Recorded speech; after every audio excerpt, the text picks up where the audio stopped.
I'm Eric J. Olson. Kevin Daisy. Jake Maines. So today we are going to be talking about how it is Array Digital's third birthday, which is kind of interesting because I think on our website still it says that we're 10 years old. That's the pufferfish strategy that we tried right. at one point. Yeah. We gotta make it look like we're bigger. So Pufferfish strategy, yeah. So Kevin started. Okay, so let's back. We're going to tell you a little story about how we came to be. That's right. And how it's our third birthday. So the story began, I guess at this point, maybe a little bit more than 10 years ago. But Kevin had a web design agency called ID Web. And I had a custom software agency called 80/20 Custom Software. And we ended up merging 3 years ago. And so that's why it's our third birthday as Array Digital. Yep. But the reason that we've said in the past that we're 10 years old is because out of the two companies, ID Web started about 10 years ago. Which actually at this point is more than that. So if you want to officiate it. So, but we didn't, I guess we were kind of like, well, we don't want to say that we're 1 year old or 2 years old. We had the experience, right? So at the time, the 10 years made sense. Honestly, now, I think it's cooler and better to be like, we're a fresh new company and we've had this much growth in that short amount of time. So either way you slice it, we've been doing this for a while. So this is our live stream celebrating our third birthday, though. Yeah, it's just internally we've had some discussions about, well, why do we still say 10 sometimes, but other times we don't? So it's, Jake talked about the pufferfish strategy, which is something that we picked up about 3 years ago or so, where we heard about this strategy where the pufferfish it blows itself up to make itself look bigger than it actually is, and it's a strategy that you can use in marketing. And when we first merged together, there was there's some uncertainty about what we were doing and who we were going after, and we wanted to appear bigger than we actually were.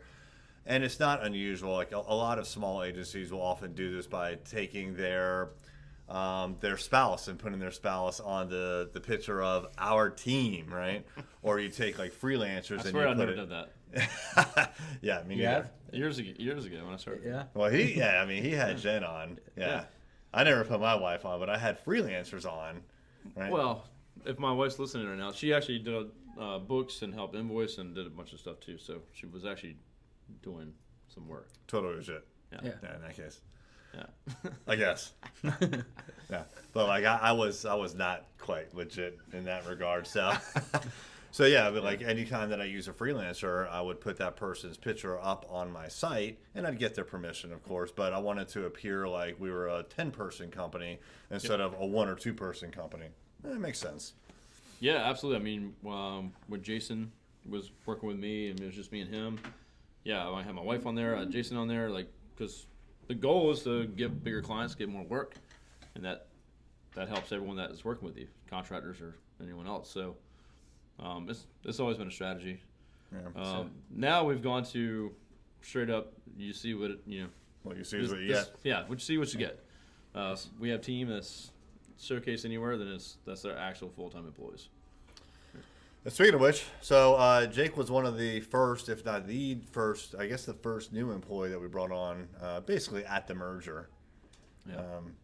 So neither one of us, our companies focused on digital marketing much. I did a little bit of social media. You did more SEO than the social media I did, but that wasn't part of the core at all. The core was web design and the core was custom software development. And we figured that really the plan was to come together and we were going to have amazing looking custom software and mobile apps. That was the plan. But we realized that we were leaving a lot on the table by finishing these projects and handing them over to our clients, and then they didn't need us anymore. And so we wanted a way to continue to work with them, and we thought, hey, what about this digital marketing thing? Maybe we can add some digital marketing, and then we can continue to send them invoices, albeit not as big of an invoice, but still we continue to have that relationship and we continue to have that revenue stream coming in as well. And so we looked for a digital marketing specialist / person, just all around digital marketing dude. and we landed on Jake. Right. Yeah, he was. What were you doing at the time, Jake? Let's hear that My story. wife actually found him on LinkedIn, and Yeah. and So, referred him, I left my previous company, and I was working remotely, so I was planning a trip through Europe for 30 days with my dad, and timing worked out. So I left that company and was traveling in Europe and looking for a new job, and came across Kevin's wife, and set up an interview with Kevin, and I was in Paris and interviewed with Kevin over Skype. Eric thought I was some hippie on backpacking through Europe. Yeah, because Kevin lined up this remote interview, the first one, and then he told me afterwards, and that was like just a couple weeks before we merged, probably. And so when I heard that he was interviewing some guy who was hiking around Europe, I'm like, I don't think so, dude. He was learning the way of digital marketing Yeah. in the mountains in the French Alps. Finding his way. Yeah. That was pretty funny, man. Sorry.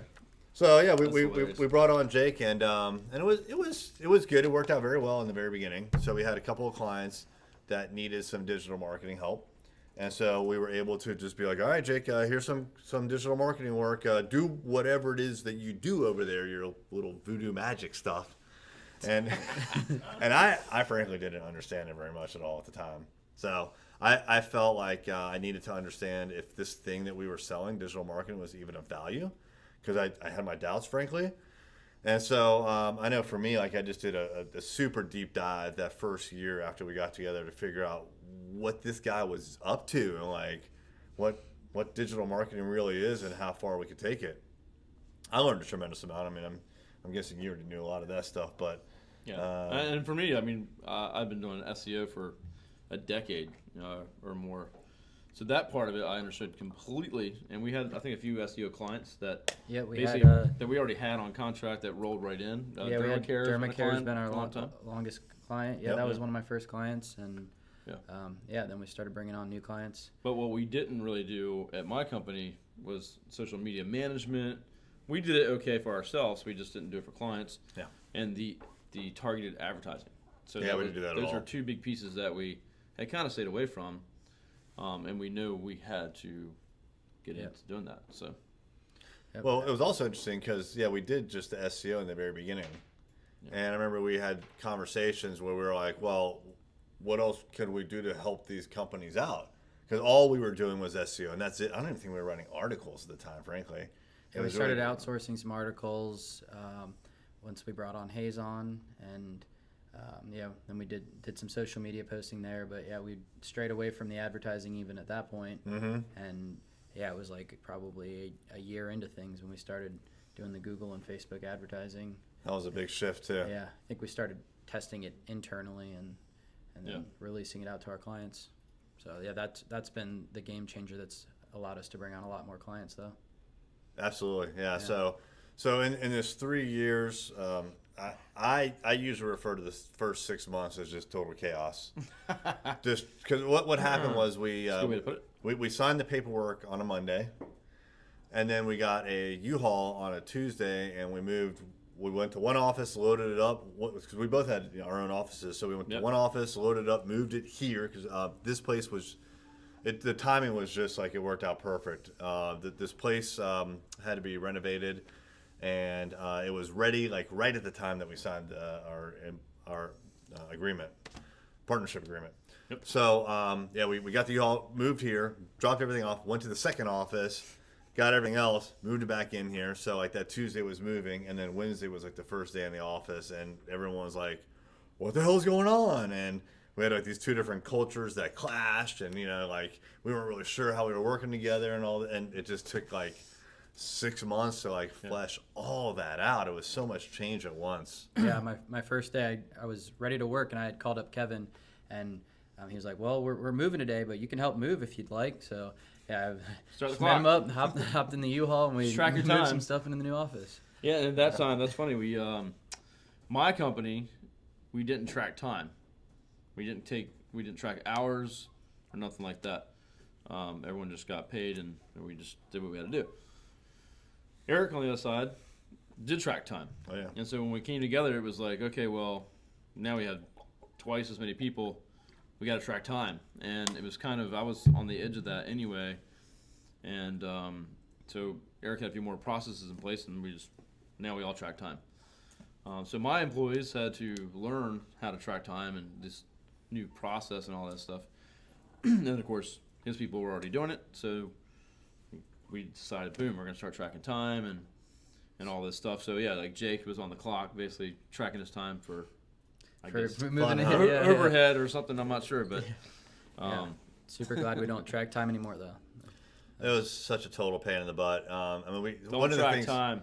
Well, I mean, most agencies do track time, yes, right? Absolutely. And they do it because they bill by the hour. And so that's one of the things that we wanted to get rid of. We did not want to work by the hour. We didn't want to do projects anymore. We wanted retainer work. And so the second half of that first year was really about trying to rework our services and our offerings and the contracts to support recurring revenue, which we're not going to go into great detail about that here, but that was a big part of our growth as well. An epiphany right there. Yeah, so we wanted recurring revenue, and at the end of that first year, when we were looking at the finances and trying to figure out what year number 2 is going to look like, we looked at all the work that we were doing, and we realized that we were going to have to go out and sell a shit ton of projects, like mobile apps, hardcore web applications, and websites. $700,000 or $800,000 worth. Yeah. Just to break even. Just to pay everybody and not lose everything. And we had very few leads going into that second year as well. So it was like, oh, this is crazy. But we looked at the digital marketing part of our profit and loss statement, and it was profitable. So it wasn't a lot of money, but what revenue was coming in covered our expenses. And then some were like, oh, well, if we could just focus in on this digital marketing financially, it'll be awesome. Oh, and by the way, we've been like talking about almost nothing but digital marketing for the last year and studying it, and we're getting better and better and better, and we knew that we wanted to hire more people. And so as long as we just focus in on digital marketing, maybe eventually it'll work out for us. So that was the plan going into 2018. And it took about a year, actually, to fulfill that entire plan. Well, we also, I think the biggest thing for us is we went from close to 0%. It was like, it's a small percentage of reoccurring revenue. Yeah, there's probably like $2,000 a month. Yeah, that's right. And then in the span of 1 year, we went to 100%, basically, reoccurring revenue. And, we went from a couple grand a month to $180,000 a month and plus. At this point, yeah. So, big change. If you're listening to this and you have a business, look at how you can get reoccurring revenue. I mean, this has been the biggest change for us. It's allowed us to run this company profitably, effectively, and not lose sleep at night when money's coming in. Of course, you have to do everything else and take care of the clients and put out good work regardless. But if you can take what you do now and get reoccurring, that's been a life changer. And allowed us to bring in all the specialists and professionals that we have now to support the digital marketing that we're doing.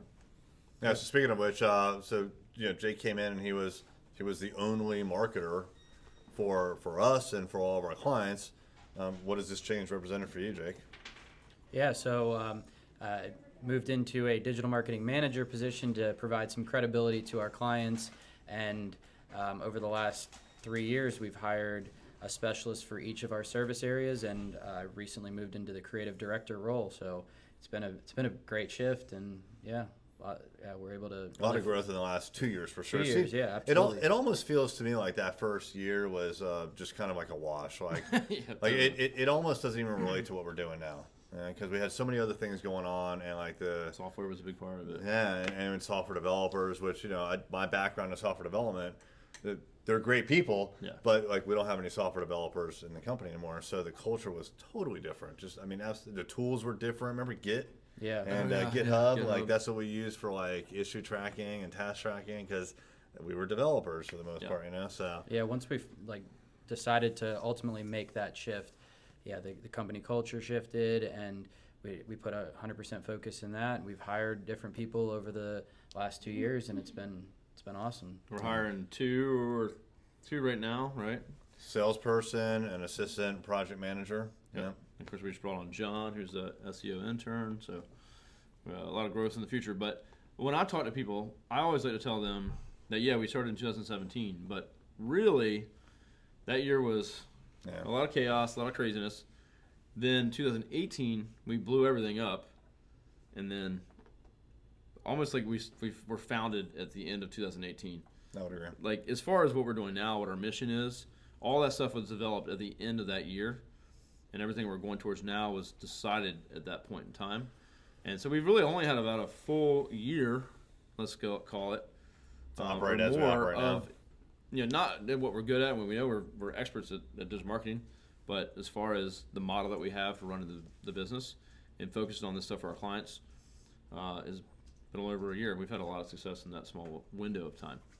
So, but it's also been pretty amazing how much change there has been in those 3 years. Because each of the 3 years is completely different.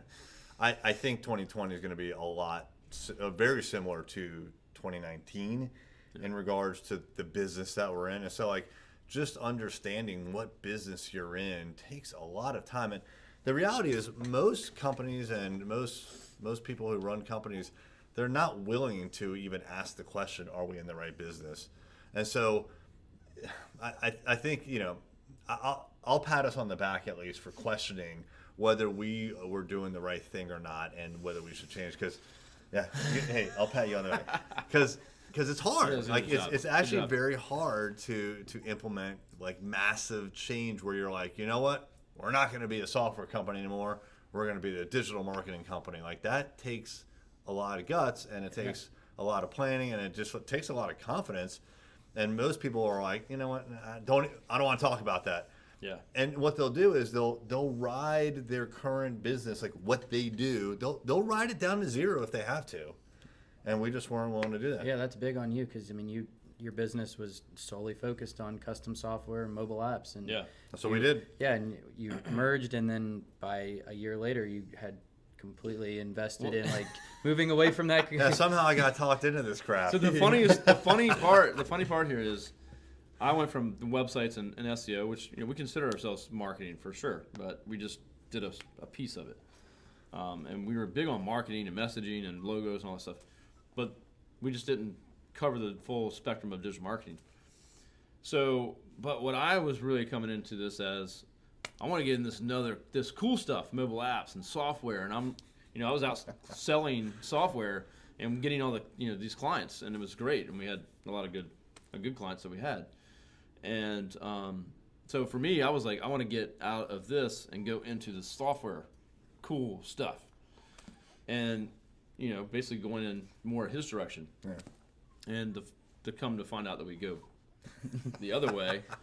Sorry. Which was interesting. So, which is great. I mean, I've been on websites and stuff. That's a huge part of our business now. And we've had the people in place like Jason, who has handled that for a long time. He runs all that now. So we had a lot of those things in place. And websites are like a cornerstone of digital marketing. So Absolutely. We already had that down. We had all those things figured out. And now we just changed that model, too, to be support-based. So it's recurring revenue. And that alone by itself was a huge change for us. Just taking websites from a project model to a, support model. Well, that took us like a year to figure that out. Just that one piece, right? I just got done talking to a prospect a minute ago. They were just like blown away that we had this support-based model for a website. Remember how long we had like 2 different pricings for websites? It's like, well, if you want to pay by the month, it's going to be this much. If you want to pay by the project, it's going to be this much plus an add-on every month. It was ridiculous. It took us so long to break from that paradigm. Yeah. That was the big one. So that really kind of helped get us to where we are. So when we had no recurring revenue, it was, well, what do we do? All right, well, I think we started with support for software. We had some support for websites and hosting, and then we just kind of kept going and going and going until we had, basically, we're a full support company. Really. That's what it's all inclusive. It's great. Yeah. Yep. So, good 3 years. Well done. Yeah. All right. We got a lot more than 3 years ahead of us, that's for sure. That's right. Very cool. Awesome.